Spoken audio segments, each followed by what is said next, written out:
நிதி மேலாண்மை குழு ஒன்று அமைக்கப்பட்டு அந்த குழுவிலே நிபுணர்கள் எல்லாம் இடம்பெற செய்து நிதி மேலாண்மை சரி செய்யப்படும் என்ற ஒரு கருத்தை அவர்கள் தேர்தல் அறிக்கையின் வாயிலாக வெளியிட்டார்கள். ஆட்சி பொறுப்பேற்ற பிறகு நிதி மேலாண்மை குழு அமைக்கப்பட்டது. அந்த குழுவில் நிபுணர்களும் இடம்பெற்றார்கள். ஆனால் அந்த நிபுணர்கள் பொறுப்பேற்ற பிறகு இந்த 4 ஆண்டு காலத்தில் என்ன அறிக்கை அரசுக்கு தாக்கல் செய்திருக்கின்றார்கள்? நிதி மேலாண்மை சம்பந்தமாக அவருடைய அறிக்கையின்படி இந்த அரசு என்ன நடவடிக்கை எடுக்கப்பட்டுகிறது? இதனால் கடன் குறைந்திருக்கின்றதா என்ற செய்தி எதுவும் இல்லை.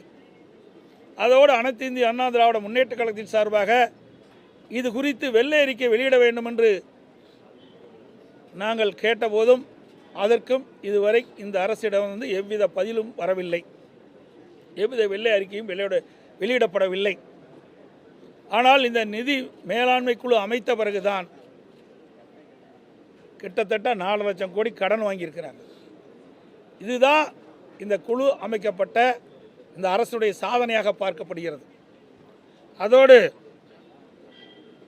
ஒரு விவரத்தை இந்த நேரத்தில் சொல்ல கடைப்பட்டிருக்கின்றேன். நான் ஏற்கனவே சொன்ன கருத்து தான், இருந்தாலும் அதை மீண்டும் ஒரு முறை ஊடகத்தின் வாயிலாக மக்களுக்கு தெரியப்படுத்திக் கொள்கின்றேன். பெட்ரோல் மதுபான விற்பனை மூலமாக 25-26ஆம் ஆண்டு 1,63,930 கோடி வருவாய் வந்துள்ளது. இது 2020-21 விட சுமார் 81,411 கோடி ரூபாய் அதிகமாக இருக்குது. அதோட ஜிஎஸ்டி, பத்திரப்பதிவு, எக்ஸைஸ், கலால் வரி, வாகன வரி, இப்படி மாநில அரசாங்கத்தினுடைய வரியிலிருந்து வந்த வருவாய் சுமார் 1,01,000 கோடி 2020-21 விட 2025-26 கூடுதலாக கிடைக்கும் என்று அறிவிக்கப்பட்டிருக்கின்றது. அதோடு மைய அரசின் வரி பகிர்வு அதில் 33,000 கோடி கூடுதலாக வருது. அதாவது 2020-21 அதிமுக ஆட்சியை விட 2025-26 திராவிட முன்னேற்ற கழக ஆட்சியில் கூடுதலாக 33,000 கோடி மத்திய அரசுடைய வரி பகிர்வு கிடைக்கும் என்று சொல்லியிருக்கிறார்கள். இதையெல்லாம் நீங்கள் ரெண்டும் இணைத்து பார்க்கின்ற பொழுது 1,34,000 கோடி கிடைக்கின்றது. மாநில அரசு வருவாயிலிருந்தும் மத்திய அரசுடைய வரி பகிர்விலிருந்தும் ரெண்டையும் கணக்கிட்டார் சுமார் 1,34,000 கோடி அரசுக்கு கிடைக்கின்றது. இதில் கடன் 1,05,000 கோடி வாங்குவதாக திட்டமிட்டிருக்கிறாங்க. இரண்டையும் சேர்க்கப்பட்டால் 2,39,000 கோடி இருக்குது. இதில் மூலதன செலவுன்னு பார்க்கும்போது வெறும் 57,000 கோடி தான் மூலதனம் செய்வதாக எதிர்பார்க்கப்படுகிறது. அது ஆண்டு முடிஞ்ச பிறகு தான் எவ்வளோ செலவழிப்பார்னு தெரியும். ஆனால் இந்த அரசாங்கம் கணித்தது இந்த ஆண்டு 57,000 கோடி மூலதன செலவு செய்யப்படும் என்று சொல்லியிருக்கிறாங்க. அதை கழிச்சா 1,82,000 கோடி. இந்த 1,82,000 கோடியில் இன்றைய தினம் சொன்னார் நிதி அமைச்சர் அவர்கள், உரிமை தொகை கொடுப்பதாக சொன்னார் பெண்களுக்கு. அதில் ஒரு 14,000 கோடியில் நிதி வளம் 1,68. இந்த 1,68,000 கோடி கடன், வருவாய் வரவு ரெண்டு 1,68,000 கோடி இருக்குது மீதி. இதில் என்ன ஒரு புதிய பெரிய திட்டத்தை கொண்டாந்துருக்காங்க இந்த அரசு? எதுவுமே தெரியல. எல்லாம் மூடி மறைச்சி ஏதாவது புள்ளி வரத்து சொல்லி மக்களை ஏமாற்றிக்கிட்ட அரசாகத்தான் பார்க்கப்படுகிறது. கடன் மேல் கடன் வாங்கி இன்றைக்கு தமிழ்நாட்டு மக்கள் மீது மிகப்பெரிய கடனை சுமத்தியதுதான் இந்த ஆட்சியினுடைய சாதனை.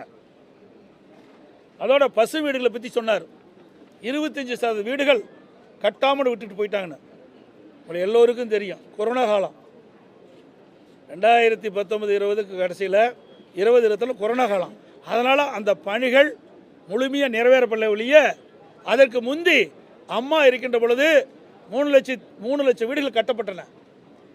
11லிருந்து 16 வரைக்கும் 3 லட்சம் வீடுகள் பசு வீடு கட்டி கொடுத்தோம். பிறகு 2016 அம்மா 60,000 வீடுகள் அறிவித்தாங்க. அப்புறம் நான் முதலமைச்சரான பிறகு வருஷத்துக்கு 20,000 சொன்னேன், 40,000, அதில் 1,00,000 வீடு தான். அதில் தான் 20% நிலுவையாக இருந்தது. அந்த நிலுவை கூட கொரோனா இருந்த காலத்தினால் அந்த பணி தடைப்பட்டதை ஒழிய அரசின் எத்தனை போக்கினால் அல்ல என்பதையும் இந்த நேரத்தில் சுட்டி காட்டுறேன். அதோட எவ்வளோ புள்ளி வரும் சொன்னார், தொழிற்சாலைகள் பற்றிலாம் சொன்னார். ஆனால் இவருடைய ஆட்சி ஏற்பட்ட பிறகு மின்கட்டண உயர்வு, மூலப்பொருட்களுடைய விலை உயர்வு, இதையெல்லாம் அதோட இந்த உற்பத்தி செய்யப்பட்ட பொருளை சந்தைப்படுத்த முடியல. இதனால் சிறு குறு தொழில்கள் சுமார் 10,000 தொழில்கள் மூடப்பட்டிருக்கின்றன. இதனால் பல பேருக்கு வேலைவாய்ப்பு தான் இழந்திருக்கிறாங்க. இந்த மின்கட்டண உயர்வுனால இங்கே வர வேண்டிய சிறு குறு தொழிலெலாம் அண்டை மாநிலத்துக்கு போயிட்டு இருக்குது. இதுதான் நிலைமை. அதோட நாங்கள் கூட கேட்டோம், இந்த ஆட்சி ஏற்பட்ட பிறகு எப்போ பார்த்தாலும் புதிய தொழிற்சாலை வந்திருக்குது, இன்றைக்கு வேலைவாய்ப்பு பெருகுது, பொருளாதாரம் அதிகமாகும்னு சொல்லிட்டு இருக்காங்க. நாங்கள் கேட்குறோம், திராவிட முன்னேற்ற கழகம் ஆட்சி வந்த பிறகு இன்றைக்கு தொழில் முதலீட்டாளர் மாநாடு நடத்துனீங்க, எவ்வளோ தொழில் வந்திருக்குது, எவ்வளோ முதலீடு செஞ்சுருக்கிறாங்க, அந்த தொழிற்சாலையுடைய நிலைமை என்ன, இல்லை முடிஞ்சு எவ்வளோ பேருக்கு வேலை கிடைச்சிருக்கு, அதெல்லாம் வெள்ளை அறிக்கை விடுன்னு கேட்டோம். இது வரைக்கும் எந்த பதிலும் அரசாங்கத்திடத்தில் இல்லை. அத்தனையுமே ஒரு ட்ராமா மாதிரி தான் இருக்குது. அத்தனையும் ஒரு பொய் செய்தி வெளியிட்டு மக்களை ஏமாற்றுகின்ற அரசாகத்தான் இந்த ஸ்டாலின் மாடல் அரசு இருக்குது. இதோட ஸ்பெயின் நாட்டுக்கு போனார். இன்றைக்கு புதிய தொழிற்சாலை அமைக்கிறேன்னு சொல்லி புரிந்துணர்வு ஒப்பந்தம் போட்டார். யாரை கூப்பிட்டு? தமிழ்நாட்டு தொழிலதிபர்கள் அளித்து ஸ்பெயினில் ஒப்பந்தம் போட்ட முதலமைச்சர் தான் இன்றைய முதலமைச்சர்.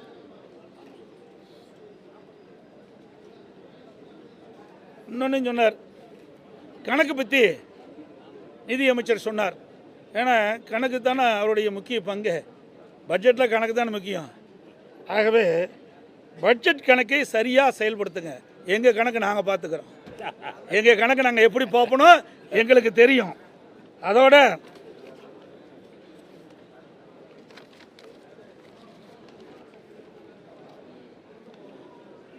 ஆடு நனைகிறது என்று ஓனாய் அழுதுதான். எங்கள் மீது நீங்கள் கரிசனம் காட்ட தேவையில்லை, புரியுதுங்களா? எங்கள் கணக்கை நாங்கள் பார்த்துக்கிறோம், அது எப்படி பார்க்கணும் எங்களுக்கு தெரியும். அதோட நீங்கள் எப்படியெல்லாம் கடந்த காலத்தில் இருந்தது என்று சற்று எண்ணி பார்க்க வேண்டும். அனைத்து இந்திய அண்ணா திராவிட முன்னேற்ற கழகத்தை பொறுத்த வரைக்கும் கொள்கை என்பது வேறு, கூட்டணி என்பது வேறு. ரெண்டையும் பொருத்தி பார்க்கக்கூடாது. நான் ஏற்கனவே பல முறை தொலைக்காட்சியின் வாயிலாகவும் சரி, பத்திரிகையின் வாயிலாகவும் சரி, என்னுடைய அறிக்கையின் சார்பாக தெளிவுபடுத்தியிருக்கின்றேன். கூட்டணி என்பது தேர்தல் வருகின்ற பொழுது வாக்குகள்லாம் ஒன்றாக சேர்ந்து எதிரிகளை வீழ்ப்பதற்காக கூட்டணி அமைப்பது. கொள்கை என்பது அது நிரந்தரமானது. கூட்டணி அப்படி இல்லை, ஒவ்வொரு முறையும் மாறி மாறி இருக்கும். எங்கள் கட்சி அதிமுகவோட கூட்டணி வச்சதுங்க, இப்போ திமுகவில் இடம்பெற்றிருக்கிறாங்க. திமுகவில் இடம்பெற்றிருக்கின்ற கூட்டணி அங்கம் வைக்கின்ற கட்சியெல்லாம் எங்களோடையும் கூட்டணி போட்டு தேர்தல் நின்றுருக்கிறாங்க. இதுதான் நிலைமை. கொள்கை வேறு, கூட்டணி வேறு. இது எங்களுடைய நிலைமை. திமுக அப்படி இல்லை. அடிக்கடி முதலமைச்சர் சொல்கிறாரு, எங்கள் கொள்கையோட ஒத்த கொள்கையுடைய கட்சி தாங்கிறார். அப்படின்னா ஒரே கட்சியாக இருந்துக்கலாம், அது தனித்தனி கட்சியாக இருக்க வேண்டிய அவசியமே இல்லை. இது நிலைமை. அதோட நீங்கள் பார்த்தீங்கன்னா திராவிட முன்னேற்ற கழகம் கூட்டணி பற்றி சொல்லிட்டு இருக்கார். மேல் மாடியில் அறிவாலயத்தின் மேல் மாடியில் சிபி விசாரணை நடந்துகிட்டு இருக்குது. கீழ் மாடியில் காங்கிரஸோட கூட்டணியை பேசிகிட்டு இருக்கிறாங்க. இதுதான் அவருடைய நிலைமை. அதிமுக ஒருபோதும் தன்மானத்தை இழக்காது. அது தலைவர் காலத்திலும் சரி, அம்மா காலத்திலும் சரி, எங்களுக்கு வேணும்னா வேணும், வேண்டாம்னா வேண்டாம். அதே போல் தமிழ்நாட்டு மக்கள் பாதிக்கக்கூடிய எந்த ஒரு திட்டமாக இருந்தாலும் அதை எதிர்ப்பதிலே முதன்மையாக இருப்போம். இன்றைக்கி தான் சொன்ன காவிரி நதிநீர் பிரச்சனை வந்தது. உச்சநீதிமன்றம் அளித்த தீர்ப்பை மத்திய அரசு நடைமுறைப்படுத்த காலதாமதம் செய்த காரணத்தினால் எங்களுடைய நாடாளுமன்றங்கள் கூட்டணியில் அங்கம் வச்சால் கூட நாங்கள் எங்களுடைய நாடாளுமன்றங்கள் தமிழ்நாடு விவசாயிகளுடைய நலன் கருதி, தமிழ்நாட்டு மக்களுடைய நலன் கருதி உச்சநீதிமன்ற தீர்ப்பை விரைவாக அமல்படுத்த வேண்டும் என்று தொடர்ந்து 22 நாட்கள் நாடாளுமன்ற அவையை ஒத்தி வைக்கின்ற சூழ்நிலை நாங்கள் உருவாக்கணும். நீங்கள் இப்போ பேசுகிறீங்கள, கல்விக்கு நிதி கிடைக்கல, 100 நாள் திட்டத்தில் பணிபுரிந்த அந்த தொழிலாளிக்கு நிதி கிடைக்கலன்னு சொல்கிறீங்களே, எங்கே அழுத்தம் கொடுக்கணும்?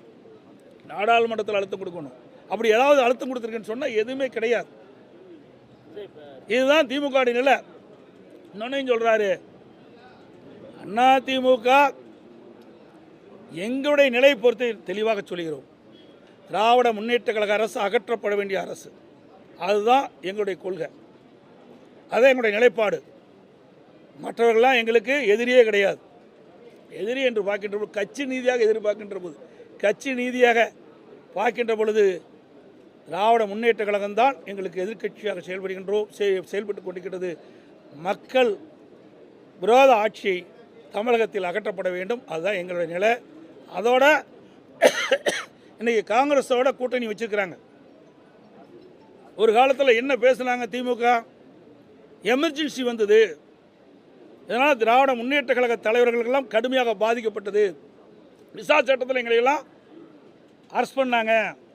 அது கூட கலைஞருடைய நூற்றாண்டு விழாவில் அந்த நூற்றாண்டு விழா காட்சிப்படுத்தும் போது ஒரு காட்சிப்படுத்தினாங்க.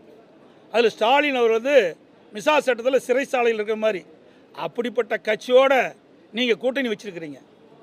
எமர்ஜென்சி கொண்டாந்து மிசா சட்டம் கொண்டாந்து நீங்கள் பாதிக்கப்பட்ட சொன்ன அந்த காங்கிரஸ் கட்சியோட நீங்கள் கூட்டணி வச்சிருக்கிறீங்க. எங்களுக்கு அப்படிப்பட்ட நிலைமையெல்லாம் எப்பொழுதும் வராது.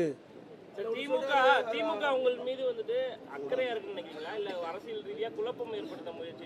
எப்படி அக்கறையா இருக்குன்னு சொல்றீங்க? நான் தான் சொல்றேன், ஆடு நனைகின்றது ஓனாய் அழுதுதான். அது மாதிரி எங்களுக்குள்ள ஒரு சில கருத்து வேறுபாடுகள் இருக்கும்போது கட்சியில், அப்பொழுது பாதுகாப்பு, எங்களுடைய கட்சி அலுவலகம் தாக்கப்படும், எங்களுக்கு பாதுகாப்பு வேண்டும் என்று காவல் நிலையத்தில் சென்று எங்களுடைய கட்சி நிர்வாகிகள் புகார் கொடுத்தாங்க. புகார் பதிவு பண்ணிட்டாங்க. பாதுகாக்கலையே. எங்களுடைய கட்சி அலுவலகத்தை ரவுடிகள் குண்டர்கள் தாக்கப்பட்டு உடைக்கப்பட்டு சேதப்படுத்தப்பட்டு பூட்டிய அரசாங்கம் தானே அந்த திமுக அரசாங்கம். இதே நேரத்தில் சிந்தித்து பார்க்க வேண்டும். இதையும் புரட்சித் தலைவி அம்மா அவர்கள் தமிழகத்தினுடைய முதலமைச்சராக பொறுப்பேற்றிருந்த போது இதே மாதிரி திமுக இரண்டாக பிளந்தது. அப்போ பிளந்த போது அறிவாலயத்தை போட்டு ஆரம்பிச்சாங்கல்ல, அறிவாலயத்தை பூட்டுகின்ற சூழ்நிலை வருகின்ற பொழுது மாண்புமிகு அம்மா அவர்கள் நடுநிலையோடு இருந்து பாரபட்சம் இல்லாமல் அந்த அறிவாலயத்தை பாதுகாக்கப்பட்ட அரசாங்கமாக இருந்தது. இதுதான் அண்ணா திமுகவுக்குள்ள வித்தியாசம். இல்ல, இது எப்படி புரிஞ்சுக்கிறது சார்? எப்படி புரிஞ்சுக்க? இப்ப அவர் என்ன சொல்ல வர்றாருன்னா, வாழ்த்துக்கள்னு சொல்றாரு, முதலமைச்சர் வாழ்த்துக்கள்னு சொல்றாரு. தமிழ்நாட்டை பொறுத்த வரைக்கும் திமுக அதிமுகன்னு சொல்லி ஒரு இருதுருவ அரசியல் தான் இருக்கணும், மற்றொரு கட்சி இங்க வந்து விடக்கூடாது அப்படின்னு. இவங்களுக்கு வேணும்னா அங்கே போய் சேர்ந்துக்குவாங்க, மற்றவங்களோட வேண்டாம்னா விட்டுருவாங்க. இது யாருடைய ஏமாத்துற நாடகம்? அண்ணா திமுக விழித்து கொண்டவெல்லாம் பிழைத்துக் கொள்வார். புரியுதுங்களா? அதனால ஒன்றும் கிடையாது. எங்கள் மேலே இவ்வளோ அக்கறை இருக்கிறீங்க, எங்கள் கட்சி அலுவலகத்தில் போட்டுறீங்க, என்ன விதத்தில் நான் நீதிமன்றம் என்ன அடி அடிச்சது? இந்த அரசாங்கத்துக்கு என்ன கொட்டு குட்டுச்சு? உண்மையான முதலமைச்சராக இருந்தால் நடுவிலோடு வந்திருக்கணும். ஒரு பெரிய கட்சி, 30 ஆண்டு காலம் ஆட்சி புரிந்த கட்சி, பொன் விழா கண்ட கட்சி, அந்த கட்சி அலுவலகத்தில் சில ரவுடிகள் தாக்கி உடைத்து சேதப்படுத்துகிறார்கள். பாதுகாப்பு வேண்டும் என்று நாங்கள் புகார் கொடுத்தோம். இந்த அரசு சரியாக பாதுகாப்பு கொடுக்காம ரவுடிகளுக்கு துணையாக பாதுகாப்பாக சென்று வராங்க, உடைக்கிறாங்க. எல்லா தொலைக்காட்சியிலையும் பார்த்துருக்குறோம். இப்படிப்பட்டவர்கள் எங்களுக்கு நன்மை செய்யக்கூடியவர்களா? ஒருபோதும் நடக்காது. எவ்வளவு வார்த்தை ஜாலங்கள் நீங்கள் பேசினாலும் அதுக்கு மயங்குகிற கட்சி அண்ணா திமுக கட்சி அல்ல. திராவிட முன்னேற்ற கழகம் 2020 திராவிட முன்னேற்ற கழக அரசு 2026 மக்கள் தனையோடு அகற்றப்படும். அது உறுதி. அனைத்து ஊடகங்களுக்கும் நன்றி, வணக்கம்.